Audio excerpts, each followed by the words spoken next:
નમસ્કાર. બાળકોને અંગ્રેજી અને ગુજરાતી બંને શીખવવા છે, પણ શરૂઆત ક્યાંથી કરવી એ જ મોટો સવાલ છે, બરાબર ને? ચાલો, આજે આનો એક ખૂબ જ મજેદાર અને અસરકારક ઉપાય જોઈએ. તો સવાલ એ છે કે બાળકોને બે ભાષામાં સવાલ પૂછતા શીખવવું કઈ રીતે? ઘણા બધા માતાપિતા અને શિક્ષકોને આ પ્રશ્ન મૂંઝવતો હોય છે. પણ ચિંતા ના કરશો, આનો એકદમ સીધો સાદો જવાબ છે આપણી પાસે. અને ઉપાય છે એકદમ સરળ, જોવામાં મજા આવે એવો. અને હા, રંગબેરંગી ચાર્ટ. ઘણીવાર કેવું હોય છે ખબર છે? સૌથી શક્તિશાળી ઉપાયો છે ને, એ સૌથી સરળ જ હોય છે. અને આ ચાર્ટ એનું એકદમ પરફેક્ટ ઉદાહરણ છે. તો આવો જોરદાર ચાર્ટ બનાવવો હોય તો પહેલાં એ સમજવું પડે કે એ બને છે કઈ રીતે. એના 4 મુખ્ય ભાગ છે. એમ સમજો કે 4 પાયા છે, જે એને શીખવા માટેનું એક મજબૂત સાધન બનાવે છે. તો આ ચાર્ટના 4 જાદુઈ ઘટકો કયા છે? ચલો જોઈએ. પહેલું, એકદમ સ્પષ્ટ મથાળું, જેથી ખબર પડે કે આપણે શું શીખી રહ્યા છીએ. બીજું, સવાલ-જવાબનું સરળ ફોર્મેટ. ત્રીજું, અંગ્રેજી અને ગુજરાતી બંને ભાષામાં લખાણ. અને ચોથું, જે બાળકોને સૌથી વધુ ગમે, રંગો અને ચિત્રો. બસ આ 4 વસ્તુઓ ભેગી થાય એટલે બની ગયું એક જોરદાર લર્નિંગ ટૂલ.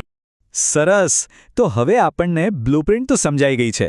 તો ચાલો ને સાથે મળીને આખો ચાર્ટ બનાવી જ નાખીએ. આપણે એક પછી એક કુલ 8 પ્રશ્નો અને એના જવાબો જોઈશું, જે આ ચાર્ટનો મેઇન હિસ્સો બનશે.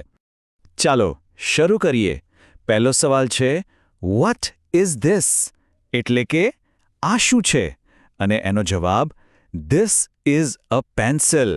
એટલે કે આ પેન્સિલ છે. અહીંયા એક વાત ખાસ ધ્યાન રાખવાની, ધીસનો ઉપયોગ નજીકની વસ્તુ બતાવવા માટે થાય છે. હવે બીજો સવાલ, વોટ ઇઝ ધેટ? એટલે કે પેલું શું છે? અને જવાબ છે, ધેટ ઇઝ અ બુક. એટલે કે પેલું પુસ્તક છે. જો ધેટનો ઉપયોગ દૂરની વસ્તુ માટે થાય છે. આ ધીસ અને ધેટનો ભેદ સમજાવવો ખૂબ જ જરૂરી છે. ચાલો આગળ વધીએ. ત્રીજું ઉદાહરણ, ફરીથી નજીકની વસ્તુ માટે, વોટ ઇઝ ધીસ? આ શું છે? જવાબ, ધીસ ઇઝ અ બોલ. આ દડો છે. અને હવે ચોથું, દૂરની વસ્તુ માટે, વોટ ઇઝ ધેટ? પેલું શું છે? જવાબ, ધેટ ઇઝ અ કાર. પેલી ગાડી છે. જોયું? પેટર્ન કેટલી સરળ છે અને યાદ રાખવામાં પણ એકદમ સહેલી. અહીં એક ખાસ વાત નોટ કરવા જેવી છે. બધા ઉદાહરણો રોજિંદા જીવનની વસ્તુઓના છે. જેમ કે 5મો સવાલ, what is this? This is an apple. આ શું છે? આ સફરજન છે. અને 6, વોટ ઇઝ ધેટ?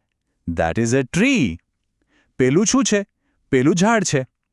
જ્યારે બાળકો પરિચિત વસ્તુઓ જુએ છે ને, ત્યારે એ લોકો વધુ ઝડપથી કનેક્ટ કરી શકે છે અને શીખી શકે છે.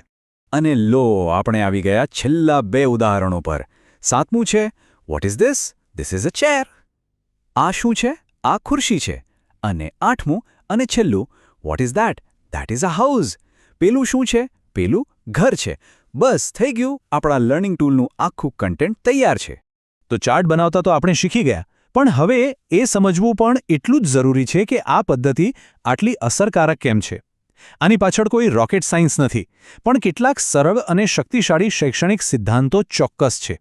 તો આ પદ્ધતિનો જાદુ શું છે? ચાલો એના 4 મુખ્ય કારણો સમજીએ. પહેલું, ચિત્રો અને રંગો એ સીધા મગજમાં છપાઈ જાય છે અને યાદ રાખવામાં મદદ કરે છે. બીજું, એક જ પ્રકારના વાક્યોનું પુનરાવર્તન. એનાથી બાળકોનો આત્મવિશ્વાસ વધે છે. ત્રીજું, અંગ્રેજી અને ગુજરાતી બંને સાથે. એનાથી ભાષાની સમજ વધુ પાક્કી થાય છે. અને સૌથી અગત્યનું, આખી મેથડ એકદમ સિમ્પલ છે, કોઈ ગૂંચવણ જ નહીં. એટલે શીખવું એક ભાર નહીં, પણ રમત જેવું લાગે છે.